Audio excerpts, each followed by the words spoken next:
There is a leafy green vegetable that grows so easily, so aggressively, and so cheaply that in parts of Asia, people do not talk about it like a specialty crop. They talk about it like dinner. You see it tied into bunches at wet markets. You see it in plastic bags on the backs of scooters. You see it stacked beside fish, rice, chilies, herbs, and morning vegetables that will be cooked before the day gets too hot. You see it dropped into hot oil with garlic, tossed for half a minute, and served while the stems are still crisp. But in the United States, this same plant sits in a very different category. Not as a superfood, not as a backyard miracle crop, as a federally regulated noxious weed. And in states like Florida, if you possess it without the right permit, you can be breaking the law.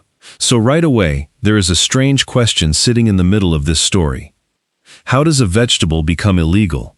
Not poisonous, not useless, not some obscure plant nobody wanted. A vegetable, one that has fed families across Southeast Asia, East Asia, South Asia, and tropical regions for generations. One that grows from cuttings. One that asks for warmth, moisture, and light, then answers back with tender green shoots. The plant is called Ipomoea aquatica. Most people know it by friendlier names. In the Philippines, it is called Kangkong. In Malaysia and Indonesia, called Kangkung. In Vietnam, called Rau Muong. In China, you may hear called Kong Sin Tai, often translated as hollow heart vegetable because the stems are hollow inside, like tiny green drinking straws. And that hollow stem is not just a cute detail, it tells you what kind of plant this is. Water spinach is built for wet places. Its stems float, root at the nodes, and keep moving when conditions are right. A piece of stem touches moist soil, and it can root. A warm edge of a canal, a ditch, a pond bank, and suddenly the plant is no longer just growing. It is spreading. That is the part America noticed. But before we get to the legal warning label, you have to understand what the rest of the world saw first. Walk through a morning market in Bangkok, Manila, Ho Chi Minh City, Jakarta, or Guangzhou, and water spinach does not look rare. It does not sit behind glass with a premium sticker on it. It is piled up in loose green bundles, sometimes taller than the baskets holding it. The leaves are soft. The stems are long and hollow. The whole bunch has that fresh, wet shine of something harvested recently and sold quickly because people actually cook it every day. And the cooking is simple.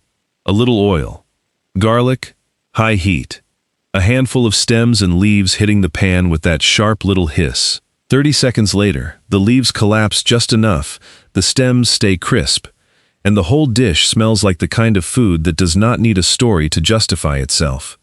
In a lot of homes, that is exactly the point. It is not an ingredient people save for guests. It is not a weekend project. It is the vegetable you buy because the rice is already cooking. The fish sauce is on the counter. The garlic is crushed. And somebody needs to get food on the table while the kitchen is still warm from the last meal. There is something important hiding in that ordinariness. Because in America, when a plant is unfamiliar, we often need it to be marketed before we trust it. We need a label. We need a wellness claim. We need someone to put it in a plastic clamshell and explain why it costs $6. Water spinach never needed that in the places that kept it alive. It was valuable because it was available. It was valuable because it grew where other vegetables struggled. It was valuable because you could cut it, cook it, and come back later to find more of it, pushing out from the same stem. That is a very old kind of abundance. Not polished, not branded, just useful. And that usefulness is where the story begins to split in two directions. On one side you have the kitchen. On the other side you have the waterway. In the kitchen, water spinach is a fast, tender, everyday green. In a controlled garden or a pot, it can be a steady source of leaves and shoots.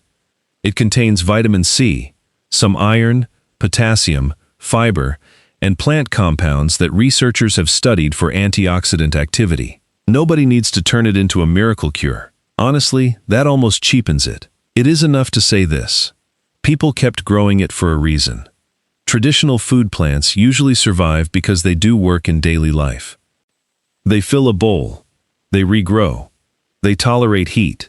They give poor families something green when the grocery store version of health is too expensive. And water spinach does that very well. It also fits into the way people actually cook in hot climates. That part matters more than it sounds. A vegetable that takes an hour to prepare is one thing.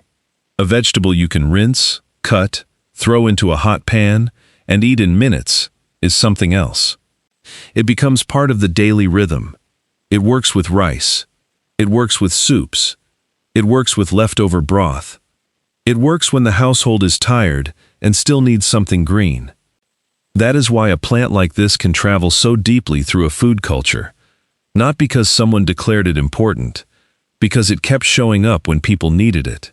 But in open water, the same strengths become a problem. That is the turn. Because if you take a plant that roots easily, floats easily, grows fast, and loves warm, wet environments, then put it into a canal or a drainage ditch in a subtropical climate, you are no longer dealing with a humble vegetable. You are dealing with a living net. The stems spread across the surface. They tangle with each other. They form dense mats that can block water movement, shade out native aquatic plants, and create slow, stagnant patches where mosquitoes can breed. In flood control canals, that is not a small issue. In places like Florida, where water management is already a serious part of life, a plant like this cannot be treated casually. And if you have ever seen a small ditch after a heavy rain, you can understand the concern. Water moves fast. Plant fragments move with it. A little piece that looked harmless beside one yard can end up somewhere nobody intended. In a warm place, near water, with enough light, that small piece is not always small for long. So let's be very clear here. The ecological concern is real. This is not one of those stories where a useful plant was restricted for no reason at all. Water spinach can cause damage when it escapes into open waterways. The official warnings are not imaginary. Agencies do not want people throwing it into ponds, lakes, rivers, canals, ditches, or anywhere fragments can float away and root somewhere else. And if you live in a place where it is regulated, you need to respect that. Do not import it casually. Do not move it across state lines. Do not assume your backyard setup is legal just because it is small. Check federal, state, county, and local rules before you buy, grow, transport, or propagate it. That part is not optional. But here is the part worth slowing down for. A plant can be dangerous in one setting and useful in another. A fire is dangerous in a dry forest. It is useful under a cooking pot. Water spinach in an unmanaged canal is a problem. Water spinach in a sealed, legal, controlled container is a completely different conversation. And that is where the American story around this plant becomes so narrow. The plant got defined by its worst possible environment, not by the kitchens that used it, not by the families that depended on it, not by the farmers who knew how to harvest it, not by the cooks who knew exactly how much garlic to use, just by the escape. And to be fair, escape matters. It really does. But when the only story people hear is invasive weed, an entire food history disappears behind that label. Most Americans have never eaten water spinach. Many have never heard of it. They might know kale, spinach, lettuce, arugula, Swiss chard. They might walk through a garden center and buy starter plants that need more attention, more water management, more fertilizer, and more waiting. Meanwhile, across huge parts of the world, people have been eating a green that can grow from a cutting in warm, wet conditions and bounce back after harvest like it was designed for repeat use. And, well, it was. Look at the stem closely, and you understand the plant better than any marketing description could explain it. It is soft, but not weak. Hollow, but not empty. The nodes are ready to root. The vine is always looking for the next wet place to touch. That is why it feeds people. That is also why it scares regulators. Same plant, same biology. Two completely different outcomes depending on where you put it. Now, if you are somewhere this plant is legal to grow, and you have checked the rules first, the responsible way to think about it is not, how do I recreate a swamp? That is the wrong instinct.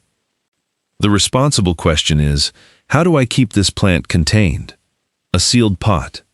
A tub with no drainage into natural waterways. Moist soil, not an open bucket that can overflow into a ditch. A sunny balcony where nothing washes away. A warm indoor shelf where you control the water. A container that makes abundance possible without giving the plant a path into the ecosystem. That boundary is the whole point. You are not trying to unleash it. You are trying to grow it like food. And that means the container is not just a convenience. It is part of the ethics of growing the plant. It is the difference between care and carelessness. A lot of gardeners think containment only matters after a plant becomes a problem. But with a plant like water spinach, containment is the first design choice. Before soil, before cuttings, before harvest, before cooking, the grower has to ask, where does the water go? Where could a stem fragment go? What happens after a storm? What happens if I rinse cuttings outside? What happens if I dump old soil near a ditch? Those questions may sound small, but small things are exactly how plants move. A practical setup is simple, but simple does not mean careless. Start with a container deep enough for roots. Around 8 inches or more is a good baseline, and wide enough that the stems can spread a little without climbing out of control. Fill it with rich, moist soil. It does not need to be fancy. A little compost helps. The soil should stay damp, but you are not creating a miniature pond. Then, if plant material is legal where you live, plant the cuttings with a couple of nodes under the soil surface. Those nodes are where the plant does its quiet work. That is where roots can form. That is where the whole thing stops being just a stem and starts becoming a crop. Give it warmth. Give it light. Keep the soil evenly moist. And then watch what happens. Not in the dramatic way some gardening videos promise overnight miracles. More like the quiet surprise of walking past the pot 2 days later and realizing the cutting has already decided to live. A little new growth at the tip. A side shoot starting where you cut. A stem lifting itself toward the window. That is the thing about plants like this. They do not need to impress you. They just keep going. If you are growing indoors, a warm windowsill can work if it gets enough light. A bright balcony can work if it is protected and fully contained. A greenhouse shelf can work if water is managed carefully.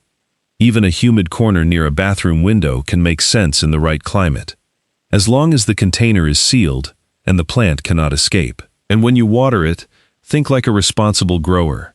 Do not let overflow run toward drains, ditches, ponds, or open soil where fragments might survive. Do not toss trimmings into yard waste where they could root in a wet pile. Let unused pieces dry out fully, or dispose of them according to local guidance. That may sound strict, but it is actually what makes the plant usable. Boundaries are not the enemy of abundance. Sometimes boundaries are what allow abundance to be safe. When the shoots are long enough, you harvest from the top. Do not rip the whole plant out. Use scissors or a clean knife and cut the tender upper section, leaving the lower stem and roots intact. That lower part is the engine. If the plant is warm and healthy, new side shoots can push from the remaining nodes. One cutting becomes one plant. One plant becomes several harvest points. And over time, a small container can feel surprisingly alive. You start to understand why people valued it. Not from a chart, not from a dramatic headline, from the simple act of cutting dinner, then seeing the plant return. But again, all of this only belongs inside the legal and ecological boundary. No ponds, no canals, no ditches, no, I'll just let it grow by the creek. That is how a food plant turns into an environmental problem. And it is also how responsible growers lose access to plants that could have been safely managed. There is a kind of gardening wisdom that has nothing to do with buying more supplies. It is knowing where a plant belongs and where it absolutely does not. Water spinach belongs in the wok. It belongs in a controlled growing system where it cannot escape. It belongs in the memory of the communities that kept it alive. It does not belong loose in a Florida canal. Once you hold both truths at the same time, the story becomes more interesting than the original headline. Because the headline wants a clean fight. Banned plant versus forgotten superfood. Government regulation versus ancient food wisdom. But the real story is more useful than that. The real story says, this plant is valuable, and this plant can cause harm. It deserves respect in both directions. And that is probably how a lot of forgotten plants should be discussed. Not as miracles, not as villains, as living things with habits, strengths, risks, and histories. Now, let's bring it back to the plate for a moment, because that is where this plant becomes easiest to understand. Water spinach does not need complicated cooking. In fact, complicated cooking almost misses the point. Wash it well. Cut the stems and leaves into manageable lengths. Heat a pan until it is properly hot. Add oil, then garlic. When the garlic wakes up, you know that smell, that quick, sharp smell before it browns. Add the stems first, then the leaves. Toss fast. Keep it moving. You are not trying to stew it into something tired. You want the leaves wilted and the stems still crisp, with a little snap left when you bite them. At the end, a squeeze of lemon or lime does two things. First, it makes the dish taste brighter. That alone is enough reason. But there is also a nutritional reason. The iron in leafy greens is non-heme iron, and vitamin C can help your body absorb that form more effectively. So the citrus is not just decoration. It is an old kitchen habit that lines up with modern nutrition. That is one of my favorite things about traditional food. Sometimes the science arrives late and acts surprised. The cook already knew, not in a lab coat way, not with charts, just through repetition, through taste, through what felt right after years of cooking the same plant for the same family in the same hot kitchen. A squeeze of lime at the end, a little garlic and hot oil, stems cooked quickly so they keep their bite, leaves wilted but not destroyed. These are small decisions, but small decisions are where food culture lives. And water spinach is full of those small lessons. It teaches that abundance does not always look expensive. It teaches that a plant can be ordinary in one culture and nearly invisible in another. It teaches that regulation can be necessary, but still incomplete as a story. And it teaches that some foods disappear not because they failed, but because they were placed in the wrong category. A weed in one place, a vegetable in another, a problem in a canal, dinner in a pan. The mistake is pretending only one of those can be true. So no, the lesson here is not go grow water spinach no matter where you live. That would be careless. The lesson is to look more carefully. Check the rules, understand the ecology, respect the people who already knew the plant as food. And when a useful plant gets reduced to one frightening label, ask what part of the story fell out. Because somewhere right now, probably in a crowded market before the day gets too hot, someone is picking up a bundle of Kangkong like it is the most normal thing in the world. No mystery, no controversy. Just green stems, hollow inside, ready for garlic and heat. And maybe that is the part worth remembering. Not every forgotten food was lost because it stopped being useful. Some were lost because we stopped knowing how to see them.